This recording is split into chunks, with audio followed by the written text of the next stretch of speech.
Introduce Joel Salatin, who's with us today. He's a self-acclaimed Christian libertarian, environmentalist, capitalist, lunatic farmer.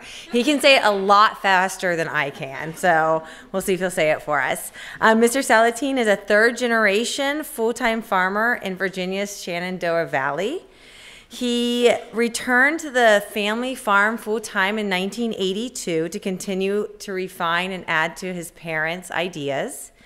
The farm is now named Polyface Incorporated, which means the farm of many faces. The farm serves more than 5,000 families, 10 retail outlets, and 50 restaurants through on-farm sales and metropolitan buy-in clubs. Polyface Incorporated has been featured in the Smithsonian Magazine, National Geographic, Gourmet, and countless other radio, television, and print medias. Profiled on the Lives of the 21st Century series, now this is really cool, with Peter Jennings on ABC World News, his after-broadcast chat room filled in more hits than any other segment to date. It achieved Ionic status as the Grass Farm featured in the New York Times bestseller Omnivore's Dilemma, which I'm sure many of you have read, by Michael Pollan, and also the award-winning film documentary Food, Inc. Mr. Salatin holds a Bachelor's of Arts degree in English and writes extensively in magazines such as Stockman Grass Farmer, Acres USA, and also Food Shed. So it's such an honor and a pleasure to introduce to you all tonight Mr. Joel Salatin. Please join me.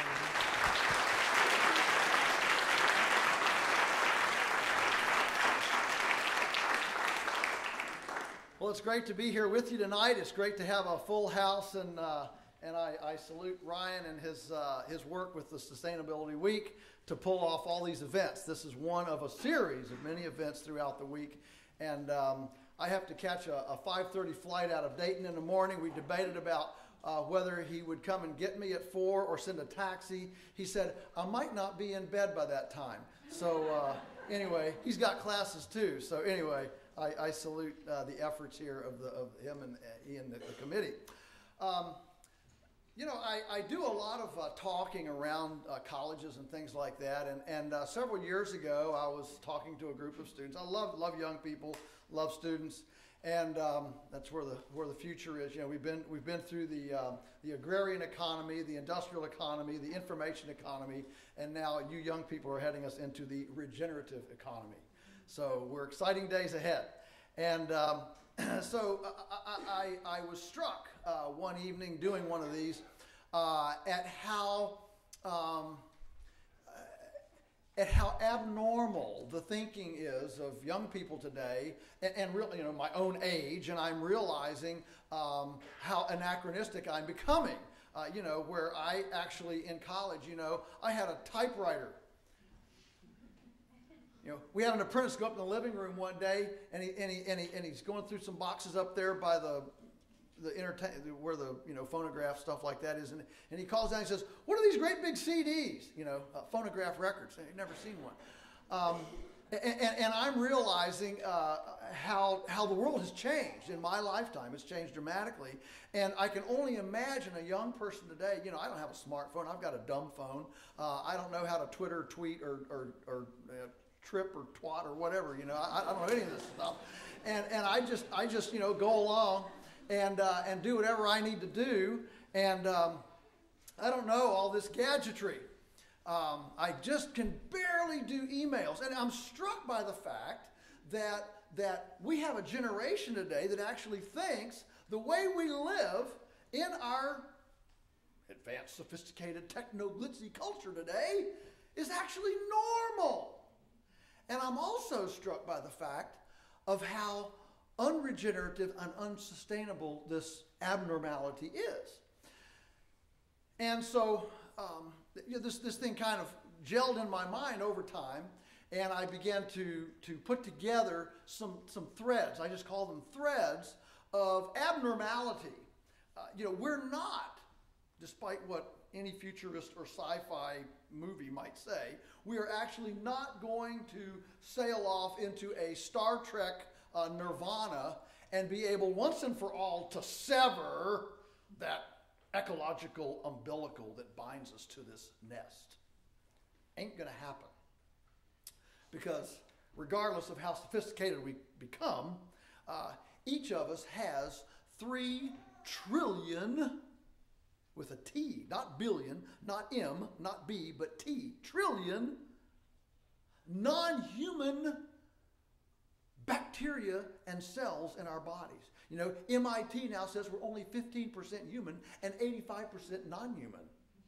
And you know what? Those things have not heard about a lot of the stuff that we're doing.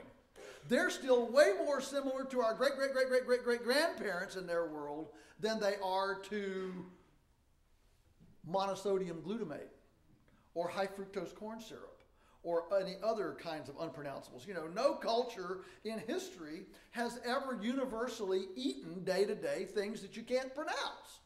I'm kind of with Michael Pollan. You know, we probably shouldn't eat anything that wasn't available before 1900. That's kind of the cutoff between the food-like substances and food. And we can all be very thankful that hot dogs were introduced at the 1890 World's Fair. You know, they just slipped in right there under the wire.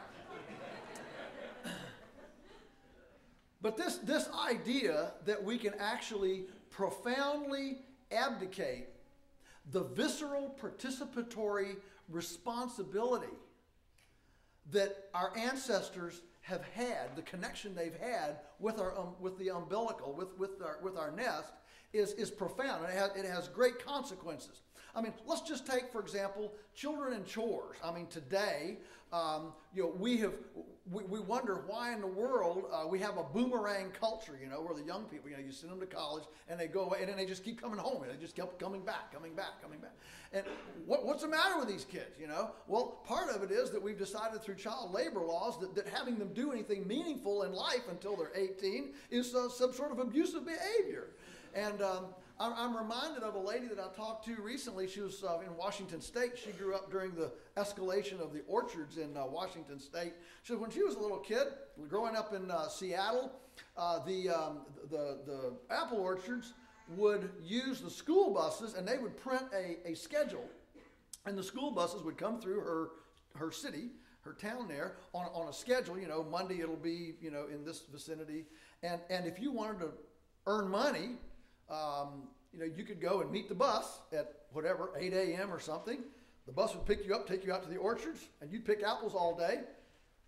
They'd give you cash, and you'd go home, and that's how you got money to go, buy Christmas presents, go to the matinee or whatever you wanted to do. Get the ice cream cone when the little ice cream truck came by. That was the way it was done. Can you imagine that happening today?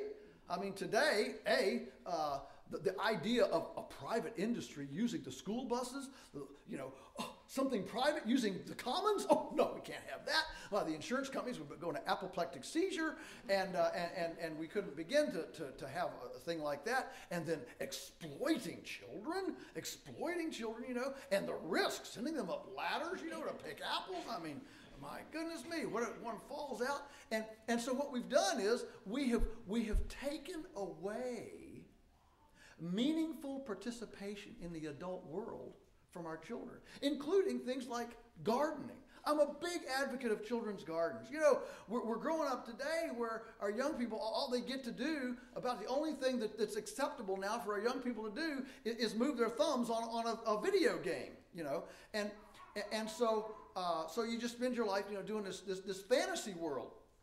Whereas participating in the awesome wonder, mystery of life, in like planting a tomato, a tomato seed, tomato seed, and then that seed. I mean, this little seed. I mean, this just looks like paper. It looks like something that you like you used a punch on a hole puncher, and you just put that in the ground, and well, a tomato comes out, and a tomato comes out, and you water it, and you go talk to it, and you play your violin over it, and you coddle it, and then sure enough, it gets a yellow blossom on it, and then the bees come and they get all in there and get all excited about these blossoms, and then the next thing you know, there's a little green tomato, and you watch it, and it gets bigger, and it gets bigger, and it gets bigger. and then it turns red, and you finally go out and you pick it one day, and that thing the juice just rolls, you eat it, the juice just rolls down your arm, and it doesn't taste like cardboard. Amazing. I mean, all the research that we've done in the last 20 years on tomatoes has not been how to grow more nutritious tomatoes or better tasting tomatoes. It's all about how do we develop a cultivar that can withstand 3,000 miles bouncing around in the back of a truck across the country. And those kind of tomatoes taste like cardboard. And then we wonder why our kids don't want tomatoes. But back to the garden. The beauty of being in the garden is that there's an amazing thing, an amazing self-actualization and empowerment that comes when you actually come alongside nature and you can participate in nature's bounty as a co-laborer, as a friend, and you see the abundance and the production capacity. The other thing that happens is if you don't take care of that tomato and it dies, or it gets blighted, you don't just wait 5 seconds for the game of the garden to give you another tomato. And I would suggest to you that when it comes to actually knowing who we are and our place in the universe and appreciating all the full dimensions of selfhood and how we interact with our world and relationally, I would suggest that it does a lot better to the child's human spirit of self-actualization to know and to enjoy growing a real live tomato plant than it does to become the highest point getter on Angry Birds. And there's something tactile and visceral about participating in the most foundational parts of life. You see, we actually live in a time when for the first time in human culture, we're so wealthy and rich that we don't have to think about where our next meal comes from, where our energy comes from. I mean, 100 years ago, if you wanted to go to town, you had to go out and get the horse. Yeah, the horse that you had fed, that you had grown feed for, that you had curried, stabled, cleaned out the bedding, and you saddle that horse and you go to town. Today, I mean, so there's this whole part of energy and seasonality and storing up for the season. What are we going to do to the horse when the snow is on the ground? Oh, we got to make hay when the sun shines, and so we've got to store up so that there's feed for the horse when there's no feed out on the ground. And we start having to think about seasons and all those kinds of things. And in fact, historically, you actually had to physically participate in all that stuff. This is the first time in human history that the lion's share of our population has been able to have the luxury of being spectators to the foundations of life. And I think that makes a very disconnected, non-commonsensical type of living when we don't have to think about these things. We live in a time when grain is cheap. Grain's never been cheap. Think about it. 200 years ago, if you wanted to grow grain, well, first, you had to get rid of the sod, get rid of that old grass, and so you had a sharp stick. So you follow the mule all day, or the ox, or the horse, with a sharp stick, or the Cape buffalo, whatever, the water buffalo, not Cape buffalo, that's for lions. Okay, and then you turn around and you follow the animal, not too close, with the sharp stick, and you do this back and forth and back and forth and back and forth all day long, and by the end of the day, you might have something plowed half the size of this room. That's a pretty good day's work. And so you've got this, and then you get to go in and you get to toss some seed out there, and you toss that seed out there, and the seed sprouts. And now we've got to keep that seed from getting all weedy, so we go out and we kind of put the weeds out of it, and we hoe that out, and then finally the grain grows up, and it comes into seed, into head, and now we get to cut it with a scythe.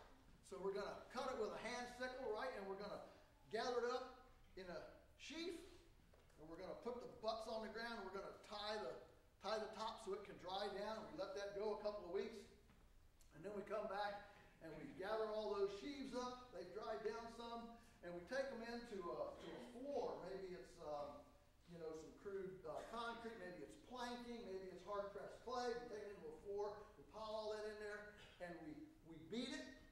Okay, we flail it, beat out the seed heads.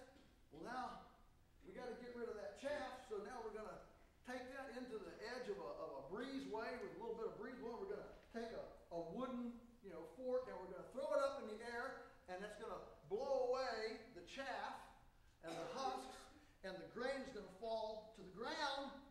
And after all this procedure, got a little grain there. And we go in and we scoop it up here real carefully. All right, we've got some grain. Now, imagine this is our year's supply of grain, and we've got to keep it away from the rats and the mice in a day before sheet metal and wire mesh. What are we going to put it in? Oh, clay pots. Clay pots. Yeah, clay pots. Put it into clay pots. Big old clay. We put a nice lid over the top of it. I mean, whole security forces of nations were used historically to guard the precious 12-foot tall pots of grain. And so we've got that grain stored. And hopefully it'll last till next year. There's not enough left over to feed animals. That's precious. It's for bread, and bread is precious. And very few people get to really eat all they want because there's not enough grain to go around. It's too hard to keep. It's too precious. It's too time consuming.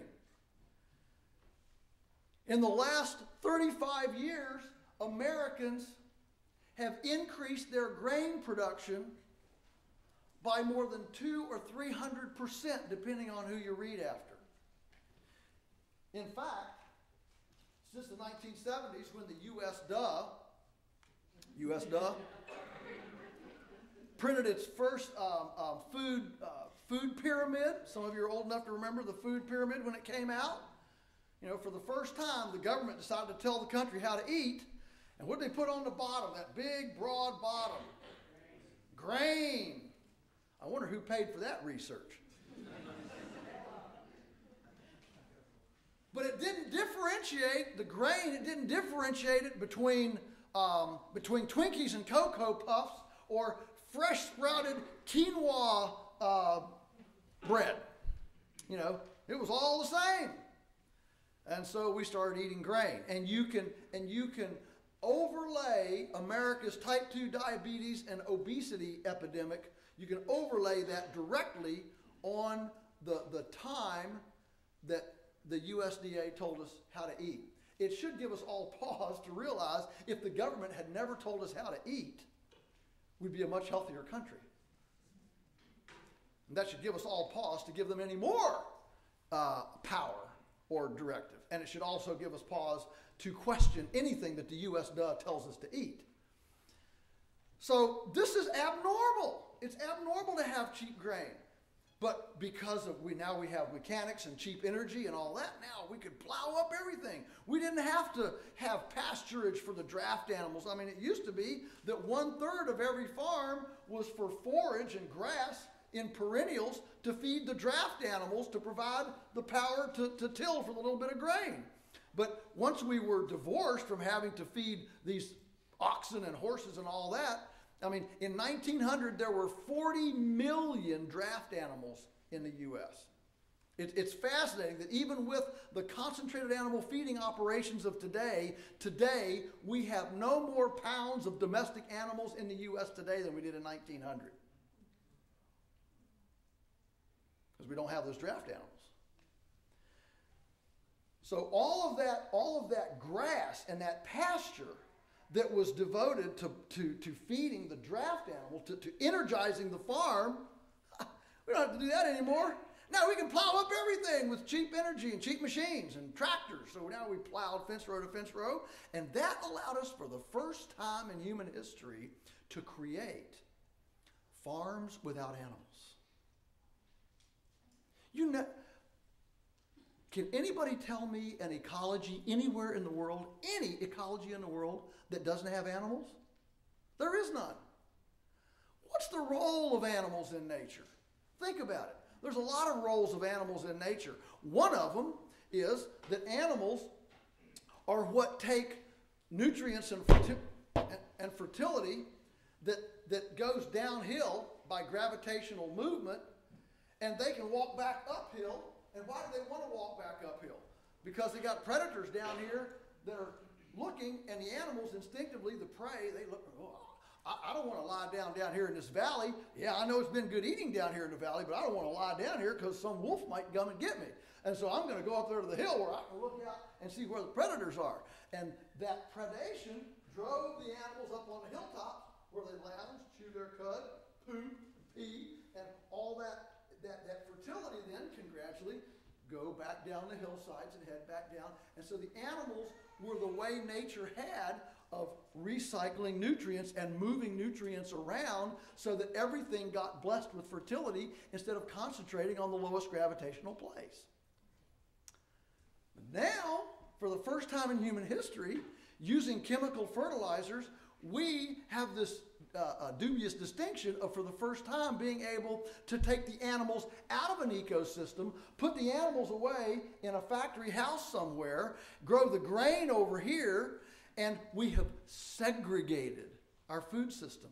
That's never been done before. We've always had to have the animals and the plants proximate to each other. Now, we've been able to segregate them. Well, what does that do? Well, that allows us for the first time in history to be able to clump a lot of animals together. We've never been able to put that many animals in one little tiny spot before. Well, I thought that was efficient. I thought that's what they call, that's what Monsanto and Cargill and Tyson call economies of scale. Now, let me ask you something. If we formed a committee, we're at a college, so I'm sure committees are, you're used to committees. And let's say we formed a committee, and the mandate of the committee was, okay, we're going to design a production model that is pathogenic and toxic. Okay? That's going to be our mandate. We're going to design one that's pathogenic and toxic. So the committee has its first meeting, and we're all brainstorming. Let's see, what's the first, if we're going to make a food system that makes diseases and is toxic, let's see, what would be the place to start? Well, the first place to start would be, we want farms that only grow one thing. I mean, we don't want the pathogens to be confused, we don't want chicken pathogens to encounter cow pathogens. That would never do. We need, single host, no pathogen confusion. So we're just going to grow one thing. All right, got that settled. Let's see. The next thing we're going to do is we're going to take that one thing and we're going to crowd it real close together. We don't want the pathogens to have to work very hard to stay alive. I mean, remember, these are little microscopic pathogens. You don't see them by your naked eye. So we don't want them to have to work real hard to jump from host to host. We want those hosts crowded up really close together so it's real easy for the pathogens to get from host to host, right? From one critter to another. So the communicable pathogenicity is real easy. Yeah, that sounds like a good idea. So let's put them in a factory. Let's see now. The next thing is, sunlight. Sunlight is a great purifier. Sunlight is a sterilizing agent. So we better not have these boogers better not have them in sunlight. Let's get the sunlight away. So let's put a roof over them. Let's get them confined out of sunlight. And fresh air is a really healthy thing. Let's make sure they don't get fresh air. So let's confine them in a house where, the feathers or the wool or the hair or whatever they have, these animals aren't potty trained, right? So they're kind of, they just kind of do their business. And they're kind of in it and on it and around it. And so now we can have an environment that is just full of fecal particulate air. And this fecal particulate in the tender respiratory membranes is like sandpaper. and it comes along those tender mucous membranes and creates bleeding lesions and abrasions in the tender mucous membranes. So they bleed, and the fecal particulate can now go right into the bloodstream, and all that fecal particulate go right into the blood so that it doesn't get strained out by anything. Boy, we're getting somewhere now. You see where I'm going with this? I mean, I could go on a while, but we've probably done enough. The point is that what we have in supposedly space-age, technologically advanced agriculture today in America is exactly the kind of system you'd want if you wanted pathogenicity. And we're seeing it right now in the pork industry. Many of you, I'm sure, I'm in Ohio, many of you, I already see some heads nodding. You're aware of the epidemic that we have in the pork industry right now called porcine viral diarrhea. I think I got that right. Did I get that right? Porcine viral diarrhea? I've already decided if there's anything worse than diarrhea, it's got to be viral diarrhea. But porcine viral diarrhea. Did you know that since January 1 of 2013, 1 in 4 piggies born in the U.S. has died? 1 in 4 piggies born in the U.S. has died since January 1, 2013. The industry is reeling over this.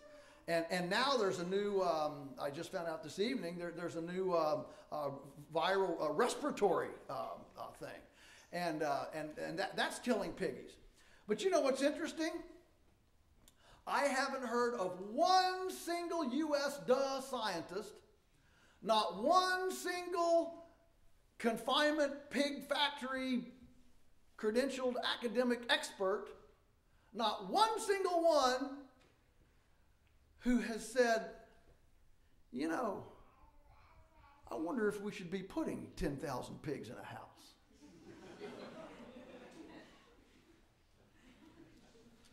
They don't dare say it, because to even question it is to question today's orthodoxy. You know, every culture has its orthodoxy. You know, there was a time when the orthodoxy was that the world was flat. And if you dared to say the world was round, world was round, it's called a spoonerism, you know. If you say that the world is round, you know, you're a heretic, you know, and we burn you at the stake for such audacious foolishness. You know, there was a time when the orthodoxy of the day was that slavery was good. There was orthodoxy of the day when you know, women aren't supposed to vote. There was an orthodoxy of the day when alcohol should be illegal. All alcoholic beverages should be illegal. Are you with me? You know, every period has its orthodoxy. Today, our orthodoxy, and the problem with an orthodoxy of a civilization, of a culture, is that it's so ingrained that you dare not question it, or you're a heretic, you're crazy. And so the orthodoxy of today is, in order to feed the world, you know, we have to have these pigs in factory houses, chickens in factory houses, cows need to eat corn, or we can't feed the world. The fact is that if we had had a Manhattan Project for compost, not only would we have fed the world, but we would have done it without 3-legged salamanders, infertile frogs, and a dead zone the size of New Jersey in the Gulf of Mexico. That's the truth. But you see, the scientific formula for making aerobic compost was introduced to the world by Sir Albert Howard in about 1943. And like all innovation, that was the tip of a point of innovation, but the metabolic capacity to leverage that understanding did not come for another 10 or 15 years. Now, our side, I'll say our side, maybe there's a Monsanto plant in here, but we'll just forget them. Our side spins circles around the production and the nutrition and the ecology, the soil development, the hydration, name anything you want to check. I mean, people say, "Oh, come on, an egg is an egg. It doesn't matter whether it's born in a battery cage or out on a pasture somewhere." Well, Mother Earth News magazine commissioned a study, a 2-year study. They took 12 of us in the country. I was one of them, and they said, "We wanted you to send a dozen eggs to a lab in Washington," and they ran nutrient analysis on about 12 things, and to determine if these eggs were if pastured eggs, if it really made any difference nutritionally. And I'll just pick one because it's a good one. That they did folic acid. If you're a woman, especially if you've been pregnant, or if you are pregnant, folic acid is one of the signal important structures of good fetal development. And so the USDA label for eggs is about 38 micrograms per egg. Our eggs average 1,048 micrograms per egg. Is there a difference? Yes, there is a difference. And I would submit that is a normal egg. And the egg that has only the 38 mcg is not an egg that anybody in the world ate until just the last couple decades. So we're a guinea pig civilization. What we think is normal is completely abnormal. I mean, did you know that the first supermarket did not exist until 1946? Oh no, how did people eat? In 1946, the average food miles of every morsel of food consumed in the country was only 40 miles. Only 40 miles. Today it's 1,500. In 1900, it took 1/4 calorie of energy to produce half a calorie of energy to produce 1 calorie of food for your table. Today it takes 15 calories of energy for 1 calorie of food. Boy, that's going the right way in a time of energy depletion, isn't it? What's the next goal? 20 calories per calorie? Where do you finally say, I think we need to turn around and go another way? We're for the first time in human history, the average person has no clue what they're going to eat. It used to be that you had to think about what you were going to eat. I'll be very sexist for a minute. Culinary arts were just ubiquitous in the culture up until the last generation. When we started raising chickens, all of our customers are women. I mean, we don't have men customers. Men, all men do, they just open the refrigerator, look in and say, "Honey, I can't find it," grunt and close it. I mean, that's all men do. So all of our customers are women. Women make like 95% of all the food decisions in the country. And so 35 years ago, did you know that you could not go into a store and buy a boneless, skinless breast? Did you know? I mean, can you imagine a day? Talk about barbaric, that you couldn't go into a store and buy a boneless, skinless breast. I mean, if you wanted a boneless, skinless breast for a recipe, you had to get a whole chicken, bring it home, take a knife. A knife, a real, and a cutting board, and take out that breast, and then you put the rest of the chicken in the stock, for broth and casseroles, and you picked it off and stuff. But you had this breast. I mean, today half of our customers don't even know a chicken has bones. I mean,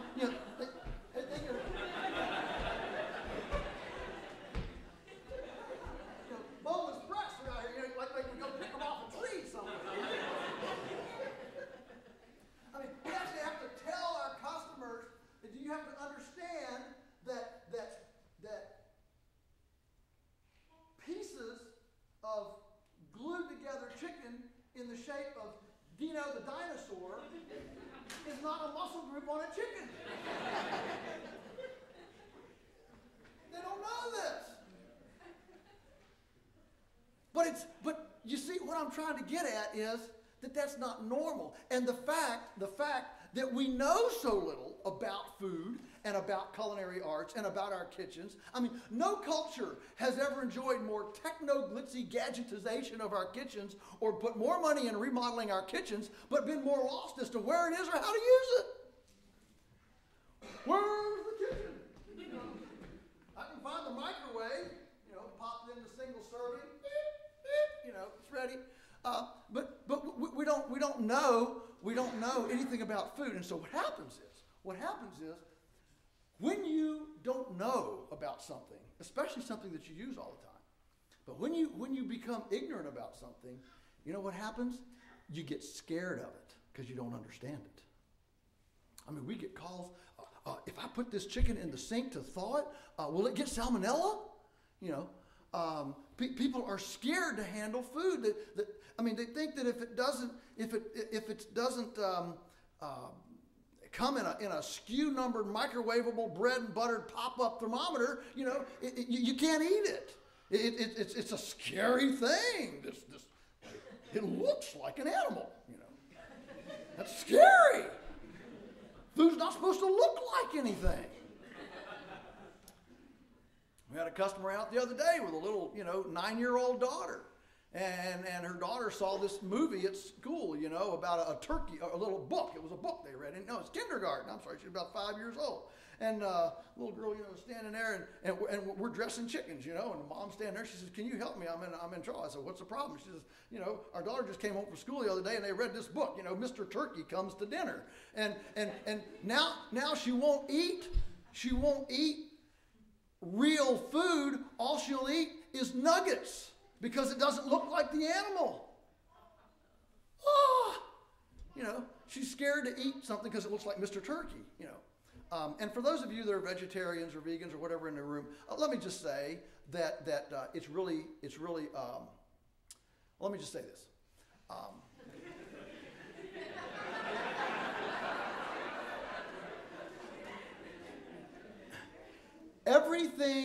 Everything is eating and being eaten. And if you don't believe it, go lie naked in your flower bed for 3 days and see what gets eaten. The fact is that you can't have life without death. And this is one of the big societal problems that is created by separating, by segregating, by us collectively as a culture becoming spectators in our nest instead of participants in our nest. And so we don't understand the great, wonderful cycle of life of life, death, degeneration, regeneration, life, death, degeneration, decomposition, digestion, regeneration. We don't participate in that cycle. And the food that we eat should be living food. It shouldn't be dead food. We've got this notion that if it's not dead and sterile, it's unsafe. So raw milk is unsafe, but Diet Pepsi is safe. Velveeta cheese. If you squeeze that stuff out on a table, you can walk away from it for a year. It just sits on the table. It doesn't get moldy. It doesn't liquefy. It doesn't do anything. It just sits on a table. Inert, food-like substances. Cheese isn't supposed to squirt out of a bottle and be stable at room temperature. You go down to the place and get real cheese, you put it on the table, in 24 hours, it gets a little bit fuzzy on the edge. And in 22 days, it starts looking like it's alive. And within a week, it sprouts legs and walks off the table. I ran into some amazing ladies out in California. They were doing a farm-to-school program. And they had a couple of acre farm next to this school. So they were incorporating the farm into the curriculum of the school. And so they had this big worm bed. It was an earthworm bed with red wigglers in it. And it was 8 feet long, 3 feet wide, 3 feet deep, like a great big coffin and big box. And of course they went over all the worms did and how they worked and all that. And so the first day of class, they asked the kids, your assignment is when you come to class tomorrow, to the school, to the farm, bring some food. And so, of course, all the kids, they bring their, Twizzlers and Snickers bars and Cheerios and Count Chocula and that sort of thing, Wonder Bread. And so the kids bury it over here in the earthworm box. And the two farmer ladies, they bring an apple and a pound of ground beef and fresh sprouted, whole wheat bread. And they bury it over here. 2 weeks later, the kids come back to the farm for their class, and they go charging up the hill, because they've been primed for this. They're ready to see what these worms have done. They lift up the box lid, and out here, then they pull out the Twizzlers, the Snickers bar, the Cheerios, Wonder Bread, Count Chocula cereal, all this stuff. Over here, they dig and dig and dig, can't find anything. Well, the obvious question is, if worms won't eat it, why would you?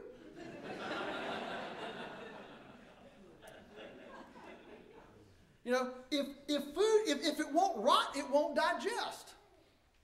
So we're the first culture that's actually that's actually consumed food that we can chemically and with preservatives and chemistry we can manipulate to sterilize and stabilize so that it won't rot.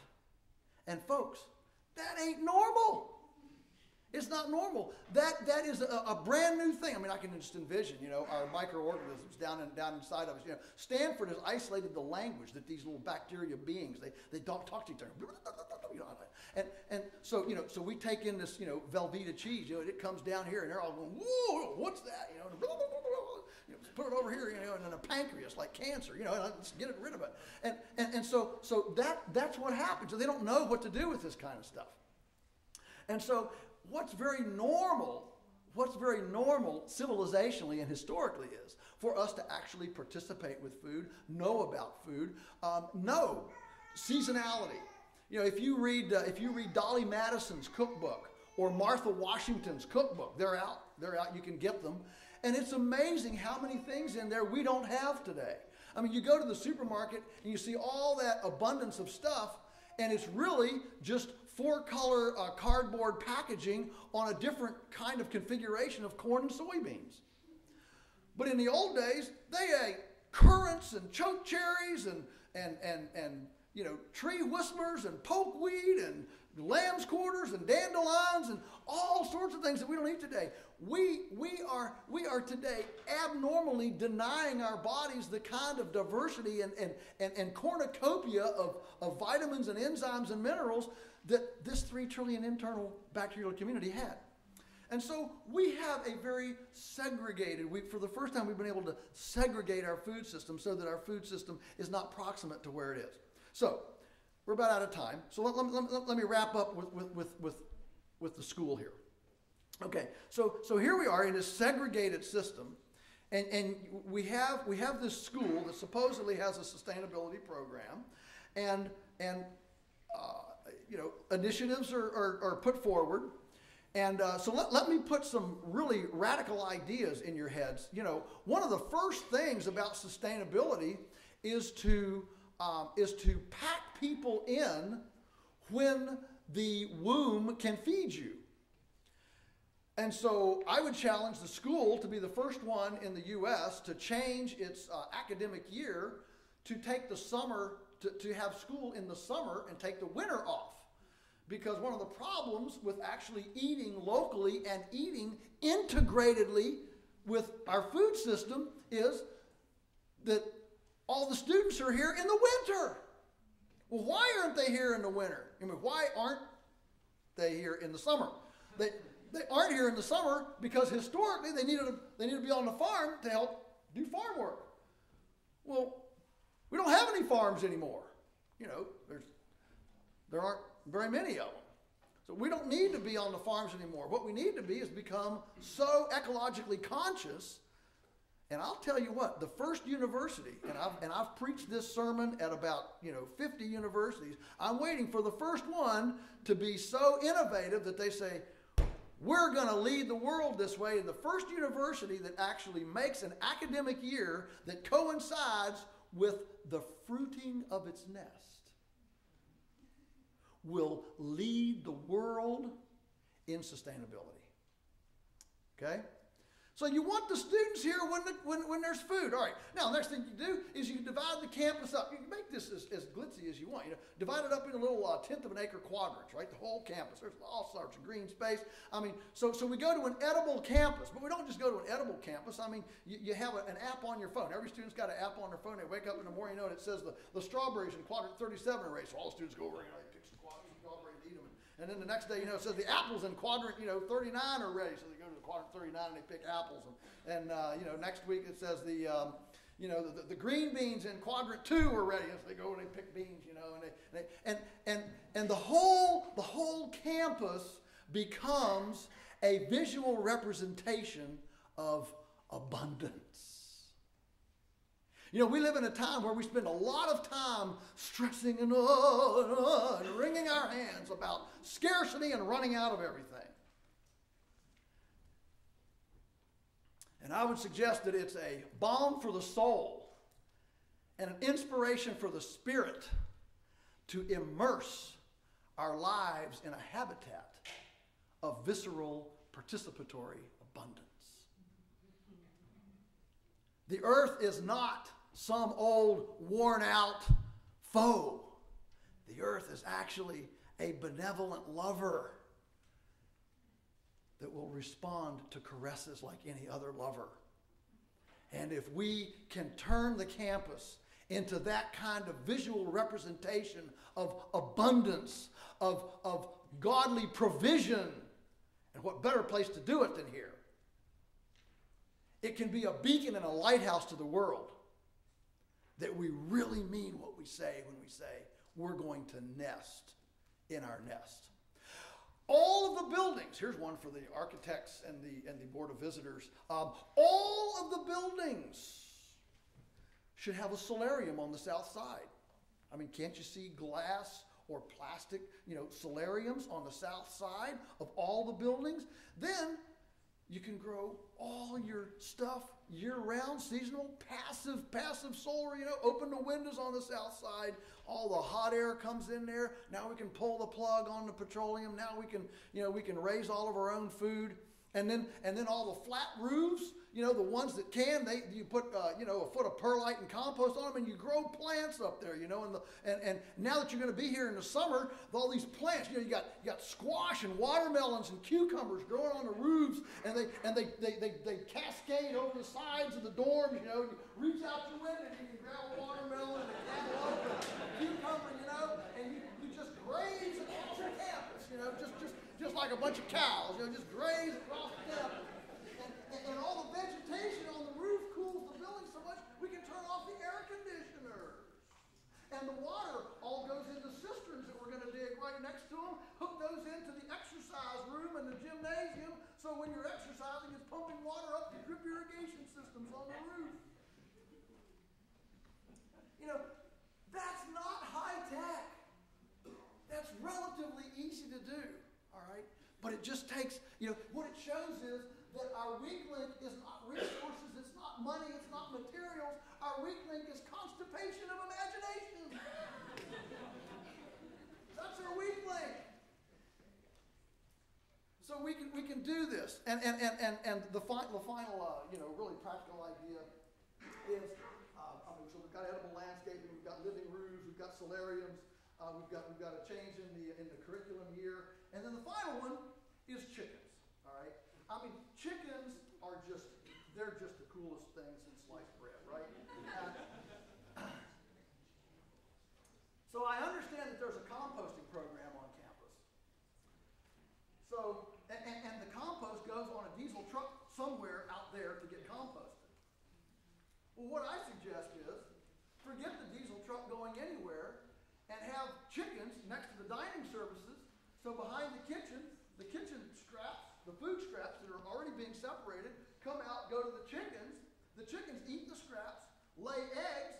Now we don't have to buy eggs anywhere, and the eggs come right in. Nothing goes on a diesel truck. Now we've got wonderful, and the landscape crew takes the chips and the leaves and all the stuff that gets raked up out here and puts that in as litter for the chickens. It makes the most beautiful compost in there. You can put rabbits up above and serve rabbits in the dining services.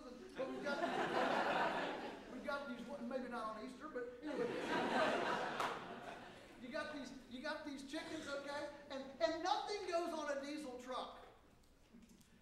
That's what you call, instead of a segregated food system, that is an integrated food system.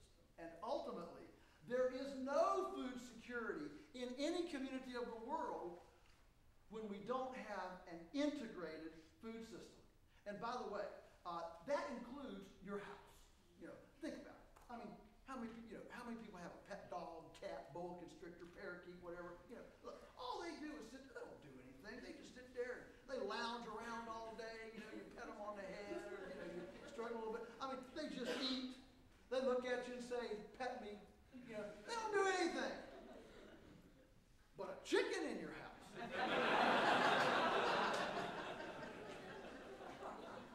I mean, think about a role model for your children. You parents, you want a role model for your children? Chickens wake up up early in the morning. Everyone, they're the first thing up in the morning. I mean, the chicken gets up before the cow gets up before the pig. So the chicken is the early riser. You want your kids to get up, be sunflowers in the morning? Well, get some chicken. Say, be like a chicken. Think you got a role model. See? The chickens get up in the morning and they eat garbage and give you treasure. And then when they're done for the day working, as early before the sun even goes down, they climb up on the perch and go to sleep. And they don't complain about nothing to do at night. They don't go out and drink at night. You don't have to worry about them carousing at 2 o'clock and wrapping the car around the telephone pole. They're in there just... I mean, what is there not to love? They get up early, they work all day, they never complain, they turn trash into treasure, and they go to bed early and don't mess around at night. I mean, could there be a better role model? And I would simply suggest that moving to a normal historically normal food system is one in which each of us wakes up in the morning and we're actually aware, we're tuned in to what's in season, what's not in season, what's available, what's not available. The farmers in my area